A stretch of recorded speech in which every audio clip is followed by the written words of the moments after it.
The wind blew across the moor from the north, cold enough that the sheep and the little moor ponies turned their backs to it, huddling together. Cold enough to blow straight through Anaka's newly bought cloak. She was not sure what she was doing here in the north. No, she knew, but this was not her world. This land had no place for her, and, were the stakes any lower, she would have turned and fled back to a land where the sun was bright and there was no word for snow.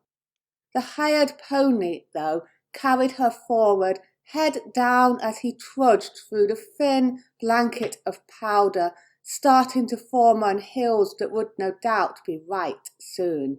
The ponies and the sheep were not particularly bothered. They were used to this thing called winter, as Anaka wasn't, as she hoped never to become, except that she might have to. There was no guarantee of a return home, swift or otherwise. No guarantee at all. No guarantee, indeed, that she would not find herself a shallow grave in this land. Judging by the rocks, there could be no other kind. She had heard rumours that the people here burned their dead. Seeing the land, she understood why. She also understood why they were not wealthy.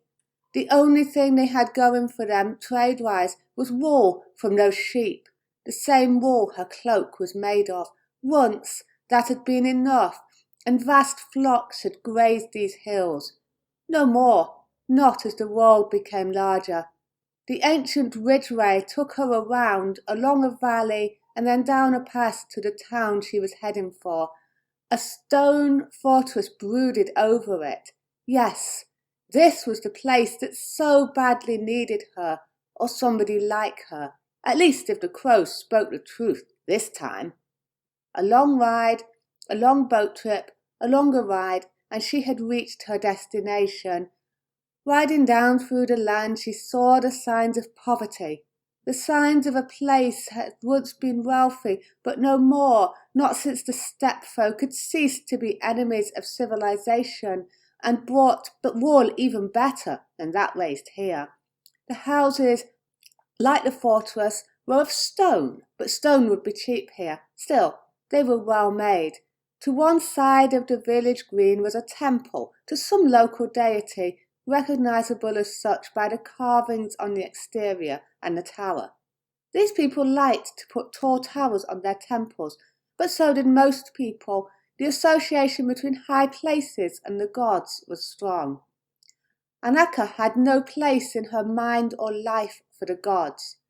They had never done anything for her that her own strength and ambition could not.